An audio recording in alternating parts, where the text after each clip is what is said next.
Hey everybody, it's me, Zach. This is Potato, and welcome back to our channel.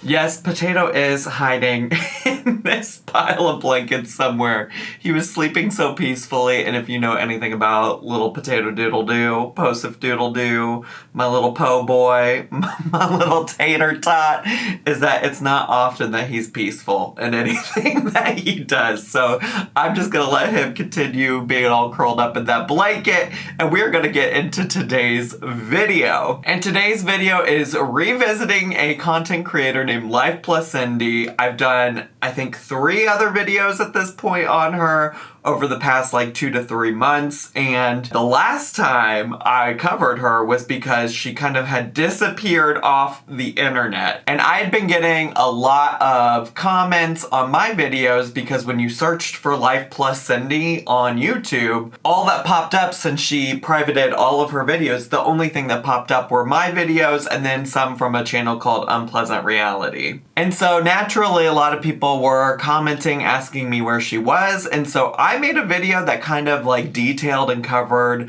all of the things that I knew about why Cindy left the internet at that time. I'll leave a link to that video down below and maybe a pinned comment, and also you can just go search on my channel for Life Plus Cindy. There's only 3 videos, so there's not a lot to get caught up with. But anyways, the day after I uploaded that video about Cindy and why she had left the internet, or at least what I knew about her leaving the internet at the time, the day after that she posted, and by posted I mean she went live, she did a live stream where she addressed all of the things that led to her leaving the internet. And that brings us to where we are now. I just want to go over a little bit of the things that she talked about in that live stream and talk a little bit about her presence online since she did that live stream. And it's almost impossible for me to have a conversation about what she talked about in that live stream and any of the videos and live streams that she's done since then without talking about the response that I got from Cindy fans and stans on my video after she left the internet. Because the fans and stans felt a lot of kinds of ways about me that I don't know or don't personally believe were warranted. I am also a fan of Cindy for what it's worth, and every video that I posted on my channel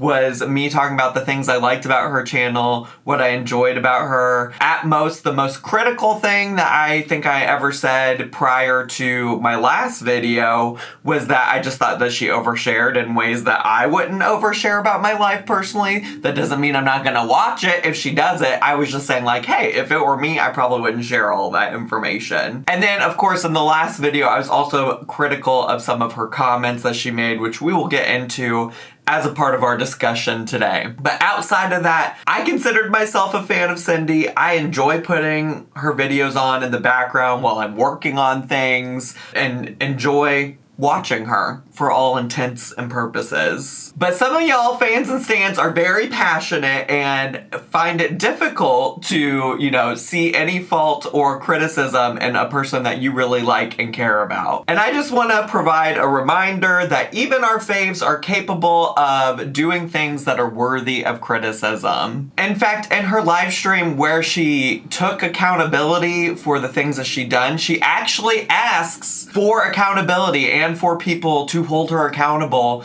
if she's worthy of being held accountable for. I want to say thank you so much to those of you who have supported me, even those of you who have questioned me and not agreed with everything. I'm not like some person who just wants everybody to kiss my ass and agree with me all the time. Like that's not what I want. Please call me out if I do something problematic, but if you do it in a way that you're just being a jerk, like there's a difference, okay? There's a difference. And so regardless of whatever my involvement with her leaving the internet was or was not, I just want to say that I think it was very fair that people criticize Cindy for the racist language and comments that she made, whether she intended them or not. And to clear up a few things about that, I saw all kinds of things of like people claiming that they weren't offended and that they were Latino or Mexican or anything like that, where they would say like, I'm this identity and I'm not offended. And I think that's fine. Like, not everybody has to be offended by everything. There were a lot of people who were Mexican that said that they were also offended, and so just because you weren't offended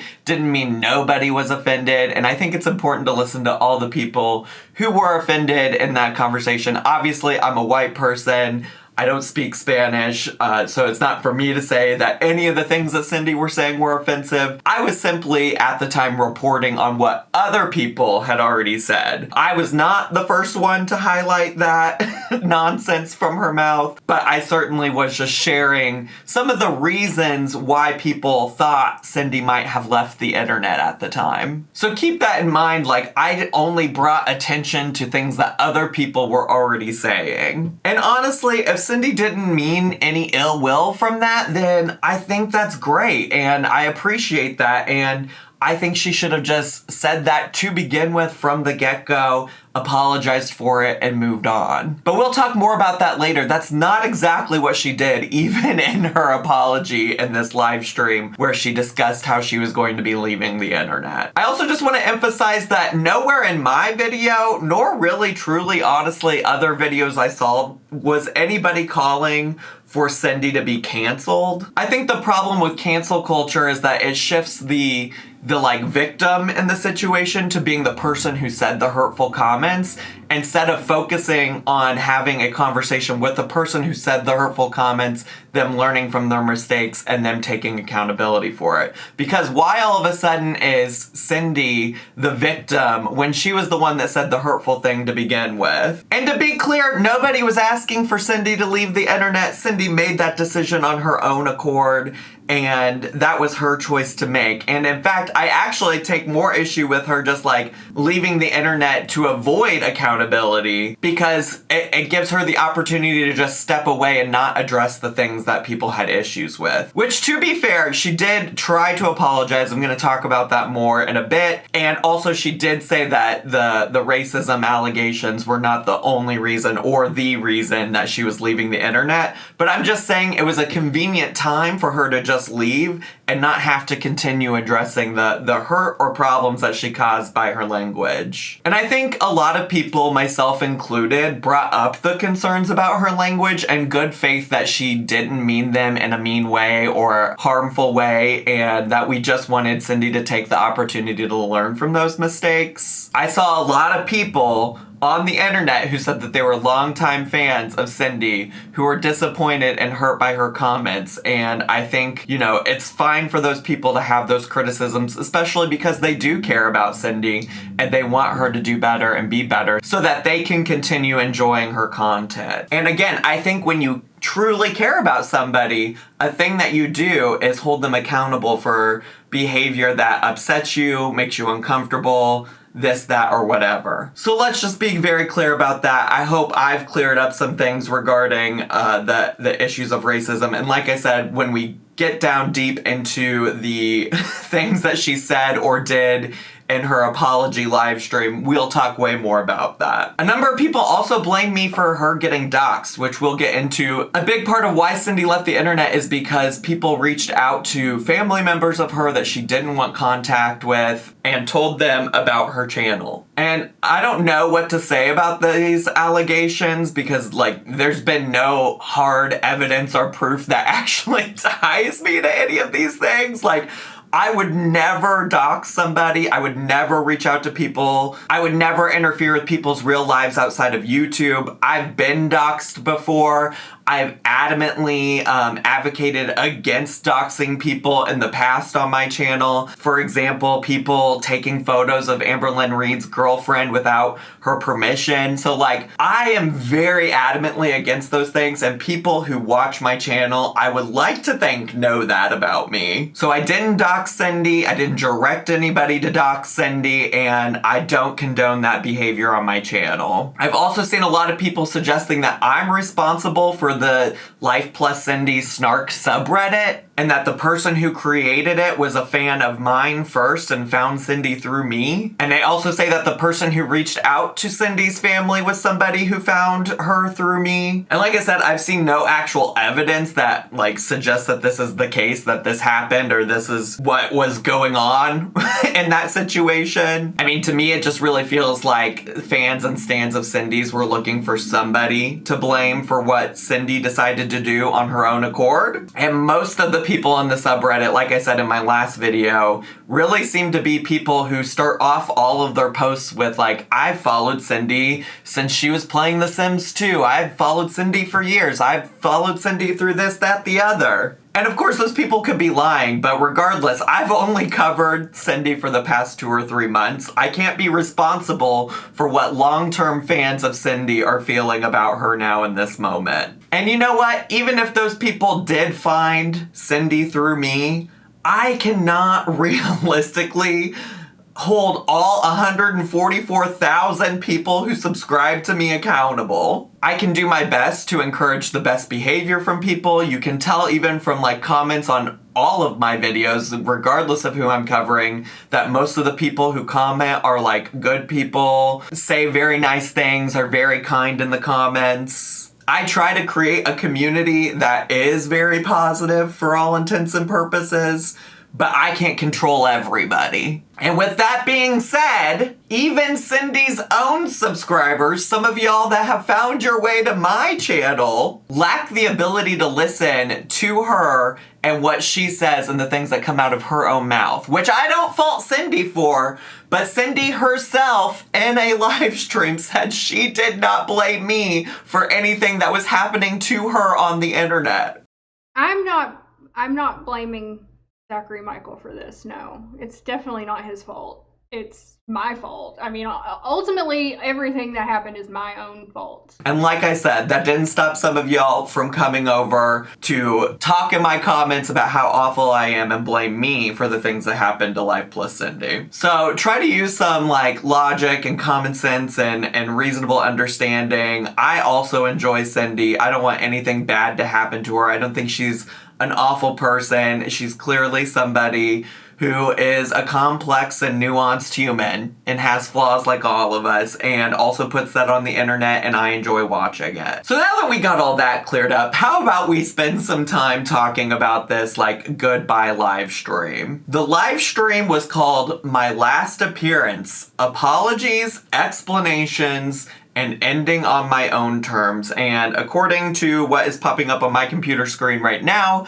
this was streamed 12 days ago. And it is a nearly 2-hour long live stream, and I definitely will not be able to cover all of it, every single thing that she said. So a lot of the like stuff when it comes to her apologizing and explaining things all happens in, I would say, the first 30 minutes.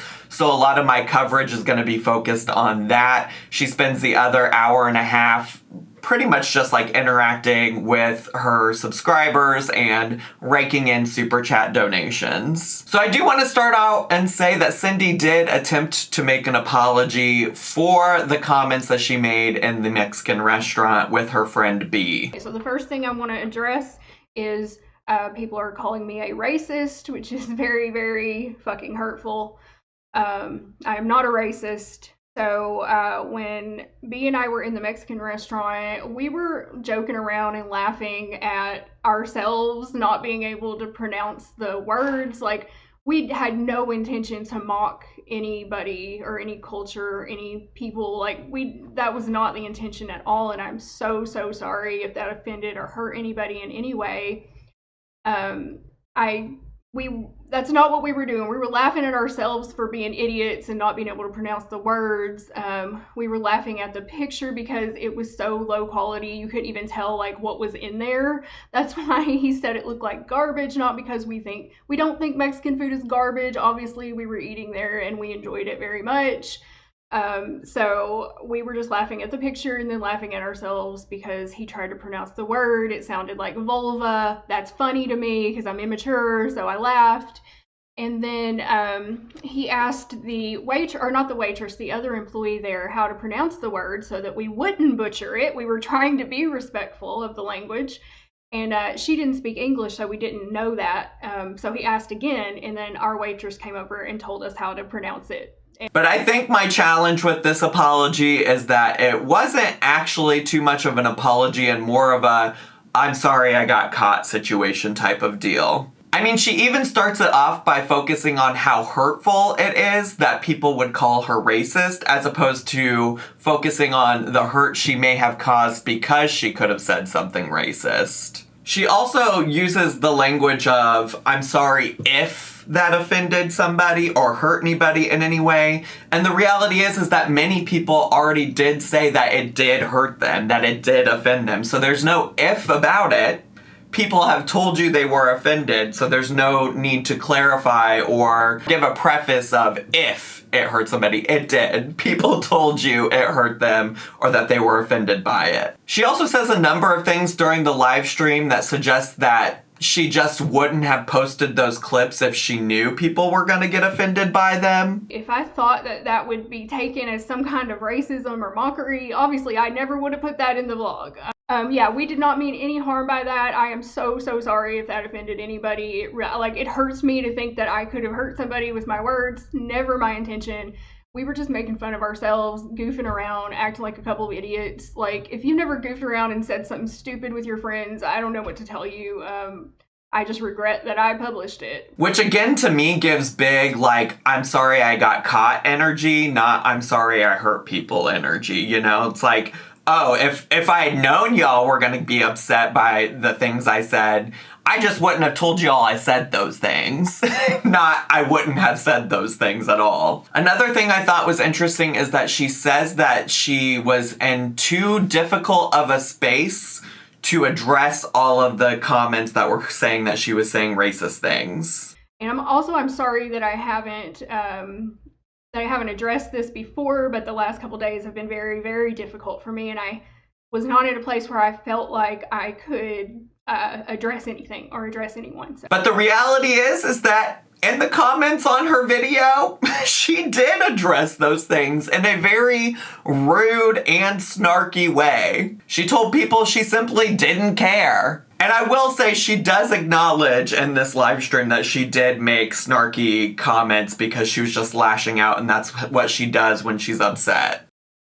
So yeah, when I felt people were just piling on me and calling me a racist and stuff, I just couldn't handle it, and I lashed out and I made a couple of snarky asshole comments to people, but yeah, sorry. I don't know what to say. But I don't know. I feel like it's a big, I'm leaning on, hey, I was going through a negative time in my life, and mental health doesn't cause people to, do racist things. And so, I think okay, to some extent I can empathize with you that you are going through a tough time and that people were doxing you and things like that. But I think we also need to be more realistic that, you were able to initially say something to people and it was rude. So yeah, I don't know that I really think it was a great apology. I appreciate her trying to say it. And obviously it's also not my apology to accept.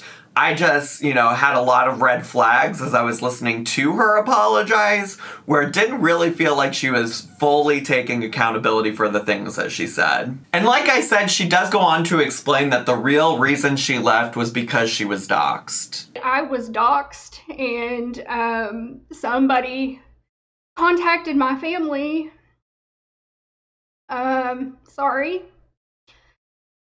Somebody contacted my family on Facebook, parts of my family that I did not want to know these things, and I realize this is my fault. I am not trying to blame it on anybody else. This is all entirely 100% my fault because I made these videos.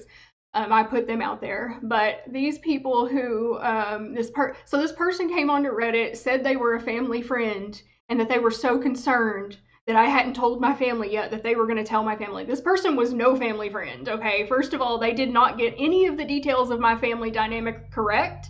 They contacted members of my family that I have not talked to in years and didn't want to talk to, people that I never would have told these things to. and they have caused a lot of problems for me in my personal life. And I want to emphasize that she emphasized multiple times during this live stream that this was her own fault for oversharing. And I do appreciate that she takes accountability for the parts that she overshared. You know, like I think when you're on the internet, you do have to take some steps to not expose yourself online. I don't want to take away from the fact that it was wrong for people to dox her, right? Like, I don't think she should have to worry about somebody taking her personal information or reaching out to people in her personal life. Like, I don't think that just because she overshared that means she's deserving of those things. But I will say, just because a lot of people want to put that blame on me when I had nothing to do with it, that Cindy herself does acknowledge that, like, she shared way too much information on the internet. I also want to bring up that she said that her leaving had nothing to do with Andrew. That was something that people were speculating because she did private initially, before she privated everything. She privated every video from like January 2023 until present. And she does say in this that it had nothing to do with Andrew. That wasn't why she left the internet, and that it was strictly because of the people that reached out to her family. However, she does admit that she was not honest with her audience about how often she was talking to Andrew. And I never lied about anything on my channel. The only thing that I didn't lie about, but the only thing I omitted is how much I really was talking to Andrew during those times. I talked to him pretty much every day. And honestly, I think about this a lot because there was one time, and of course this is still privated, so she did unprivate a lot of videos on her channel, but she has kept everything since like January 2023 private on her channel. But there was one video like a week or two before all of this happened where she like left the internet and everything. There was one video where she showed that Andrew sent her flowers, and the way she initially presented these flowers to her audience was like, oh, this is so weird, like, why is he sending me flowers? What is his goal here? Like, why would he do this? Like, why is he trying to like interact with me in this way? And that video got a lot of comments from her viewers saying like, wow, that's really manipulative of Andrew to send you flowers when he knows you're emotional, when he just left you, whoever, whatever. And in the next video she posted, she came on and said, guys, please don't think that Andrew was being manipulative. He wasn't being manipulative. It really was him trying to be nice. What I didn't tell you is that I had been trying to message him and interact with him for 2 days, and he was ignoring me, and he felt bad that he ignored me that whole time, and so he sent the flowers to try to make up for it. So you can tell that those are like two different stories, right? Like, I don't have the actual clips to play because, like I said, she privated them. I don't know where people have a secret database of all of Cindy's private videos. I'm not trying to go post them. But this is from my own memory, so you'll just have to trust me, and maybe some of you will remember that moment. But I just think that it's really sussy. And, you know, her saying in this video that she wasn't honest with us about how often she was talking to Andrew, not a surprise to me, not a surprise whatsoever. And I think there were other things in this live stream that also led me to believe, like, how honest and genuine are you really being with your audience? Because she had talked a lot about how the reason that she knew that there were all these concerns about her is because there were subreddits about her, and she had been reading every single thread, and she finally talked to her therapist about it, and her therapist was like, stop doing that. And so she was like, I'm not reading any more Reddit threads. I'm done with Reddit. Later in the stream, she accidentally lets it slip that she did, in fact, continue reading them. Somebody called me dumpy and not too bright. Oh yeah, I read that today. I said I didn't read any Reddit threads today, but I did. I lied. But in general, the overarching theme of this live stream seemed to be that it was a mistake vlogging. She should have never vlogged all of her life. And it's been really bad for her mental health, and she just needs to take time away from the internet to heal. But I have to really take some time away and question what my motives are for doing YouTube and if it's healthy for me right now. is this relationship between us healthy? I don't know. And I am obviously not mentally well right now, y'all. I'm not. I'm not well. And I need to be able to heal. I should not have filmed like my breakdowns and my spirals and stuff. I should not have ever done that. I don't know what I'm gonna do right now. Right now my plan is to go offline forever. Yeah, that's my plan. At least for a long time, because this has not been good for me in a lot of ways. So color me very surprised that she showed up back on the internet 6 days later. I guess that's how long it takes to heal from the meanness of the YouTubies and all the people who are critical of her. And interestingly, one of the things that a lot of people I know are critical about of her, and that she did bring up in this live stream, is that people think that she is a grifter, an e-bagger, things like that.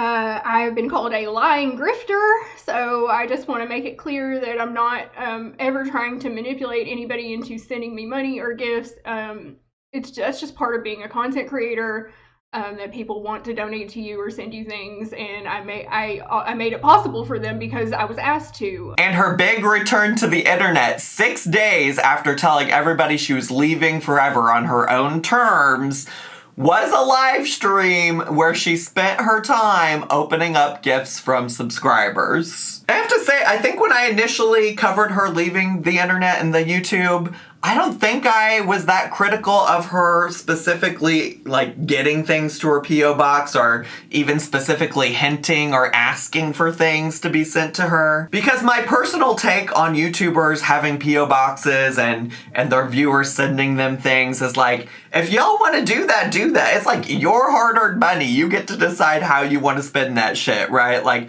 just because it's not something I currently do doesn't mean that I care if you do it. I have actually one time sent a gift, I believe, to Peter Bond way back in the day before I ever had a YouTube channel. So, like, I have done it before in the past, and I don't think it's the end of the world if people want to send something nice to people they enjoy watching on YouTube. I really think the only thing I personally myself had to say about Cindy getting donations or gifts sent to her is just that, you know, if you're going to have people investing like that financially in you, I mean, it's already a lot for people, I think, to invest time in watching YouTubers. Like, it's not lost on me that I have like 30 to 60 minute long videos and people sit down and take time out of their day to watch me, right?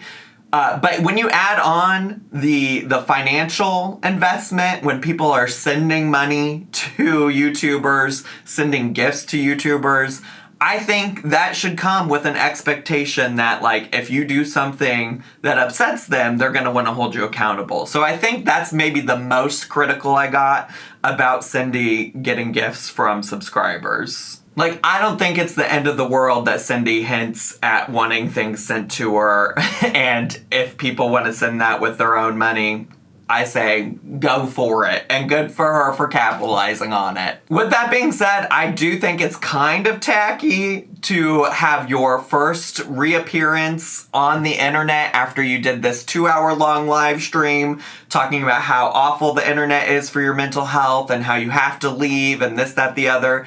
I do think it's kind of tacky to come back with a live stream where you just open gifts from subscribers and rake in super chat money. You know what I'm saying? Like, I don't think it was in the best taste. Again, not something I would do, but also, you know, not the worst thing a person can do on the internet. And on top of that, at the end of the video, she also emphasized that, like, hey besties, my birthday's coming up. Wink, wink, nudge, nudge. But yeah, since then, she's done another live stream, and then she also has posted mini vlogs. She is very much back in the routine of posting vlogs. Prior to all of this happening, she was posting nearly daily, but sometimes every other day, and that seems to be the case now. I don't necessarily think it's helpful for me to cover all of the things that she does in all of those vlogs, because there's like 4 of them, and a lot of it's just like mundane stuff. But again, since we are speaking about poor taste, like the poor taste of, I don't know, her coming back and like opening up all those gifts, I also think it was in poor taste for her very first vlog back to be a vlog with her friend B, who, as I mentioned earlier, was the person in the video with her initially where they were at the Mexican restaurant making the insensitive comments. So what would you say if I told you that in her very first vlog back on the internet, after all of this, after everything we just talked about, she and her friend B make a joke about offending people? I want to go to that place right there, the Trough. The Trough Bar and Grill. You just you just line up. Eat your slop. You just line up at the trough and everybody drinks liquor straight out of it. Cletus, you ain't even eating none of your slop. You all right? Now, no one's gonna get offended that I'm making fun of Southerners.